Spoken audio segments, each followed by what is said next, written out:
What's up, guys? Will here, North Star Bills. I'm actually standing under the pier at the Scripps Institute of Oceanography. It actually has a lot of meaning to me for a number of reasons, but for the purposes of this video, it's related to science, which is what I really wanted to talk about. I actually wanted to talk about the science, the neurological science behind decision-making, the decision-making process. So, a lot of times people will say, you've heard this, knowledge is power, your thoughts shape your life. I've said it before, your predominant thoughts will shape your experiences. And I want to kind of explain what that means and how that happens.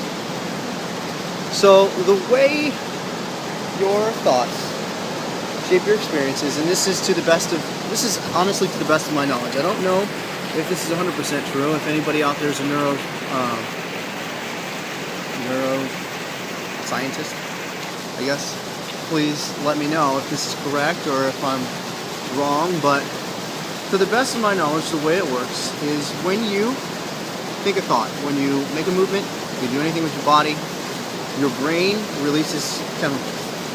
Okay? That's called an impulse, right? You have these impulses, these neurochemicals and electro signals basically are what happens when you think. You produce electricity and chemicals. When you think a certain thought, you produce electricity and chemicals in one part of your brain. And actually not a part, but you can think of it as kind of like a highway, right? So you're going down one path in your brain, in which there are millions, billions, who knows, right? There's all these different neural network connections. And so you think a thought, and it goes down a certain neural pathway in your brain. And after it's done that, your brain releases more chemicals in relation to that. Those chemicals go back here, right, to the more primal parts of your brain, kind of who you are, your subconscious too.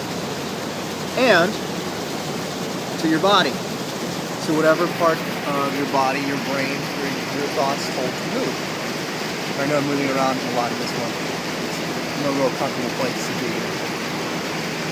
So, you've had a thought, and it's released chemicals. Those chemicals have released other chemicals.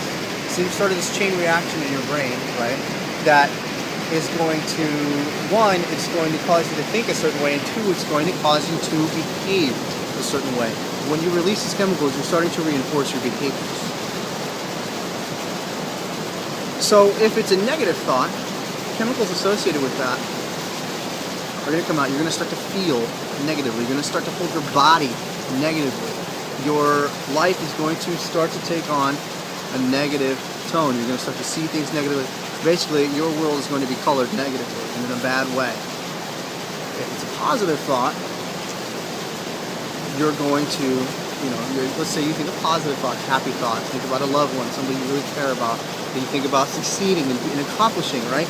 Each one of these different types of thoughts has different types of chemicals associated with it, right? Because you're going down a different pathway.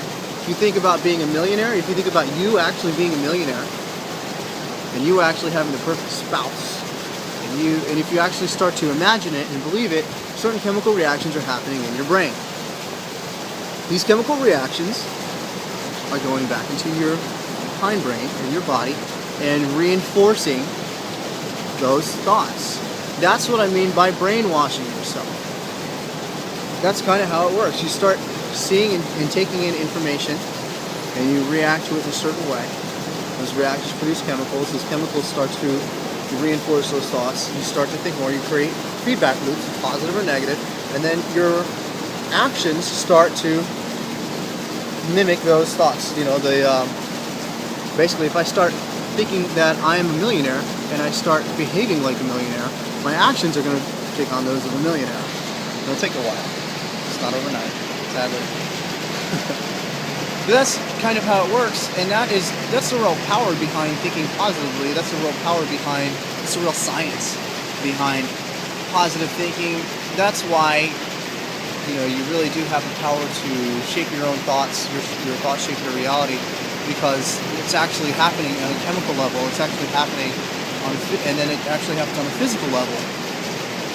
So your thoughts are actually shaping your reality. So you want to make sure to be careful and deliberate in the things that you're thinking about, right? If you're worried and anxious, these thoughts are going to start producing chemicals related to that. If you're depressed, you're going to start producing chemicals related to that, which is why we dole out chemicals in the medical field. We dole out chemicals to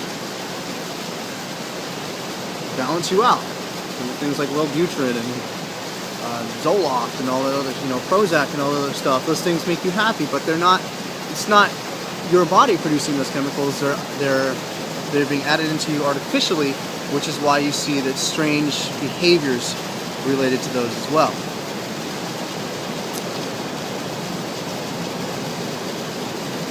That's kind of it for this video. I just wanted to explain the science behind why I tell you to start thinking positive thoughts and start being deliberate in the things that you're thinking about.